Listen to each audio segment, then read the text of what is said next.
പിന്നെ നമ്മൾ ഈ സിനിമയിൽ എഴുതുമ്പോഴേക്കും കുറച്ചും കൂടെ ഭയങ്കര ഈ പറഞ്ഞ പഞ്ച് ഡയലോഗ്സ് ആയിരിക്കും അല്ലെ.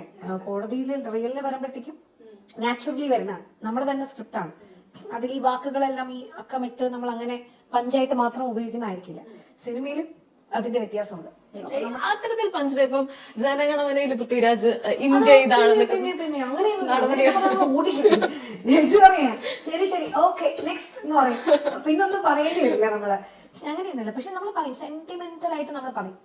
നമ്മൾ ചിലപ്പോ ചില കേസുകളിൽ ഈ ജഡ്ജസുമായിട്ട് സംസാരിക്കുമ്പോൾ നമ്മൾ ചിലപ്പോ കുറച്ചൊരു പോയിന്റ് കടന്ന് നമ്മൾ പറയും നമ്മൾ കക്ഷിക്ക് വേണ്ടിയിട്ടാണ് നിൽക്കുന്നത്, അങ്ങനെ ഇങ്ങനെ അടി കൂടുക എന്നൊക്കെ പറഞ്ഞാൽ അതൊന്നും പറ്റില്ല. പിന്നെ ഘോരം വാദിക്കാം ചില കേസുകളിൽ. പക്ഷെ ഇതുപോലെ നമ്മൾ ജനഗണമനയിലൊക്കെ കാണുന്ന പോലെ അത്രയും പോലെ ഇന്ത്യ ജഡ്ജിയെ ബോധ്യപ്പെടുത്താൻ നിന്ന് കഴിഞ്ഞാൽ ചിലപ്പോ ഓർഡർ തിരിഞ്ഞു. നന്ദഗോപാൽമാരാർ പറയുന്ന പോലെ റിമെമ്പർ യു സംതിങ് എന്നൊക്കെ പറയുന്നത് റിമെമ്പർ യുവർ ലോർഡ്ഷിപ്പ് എന്ന് ചേർത്താൽ മതി.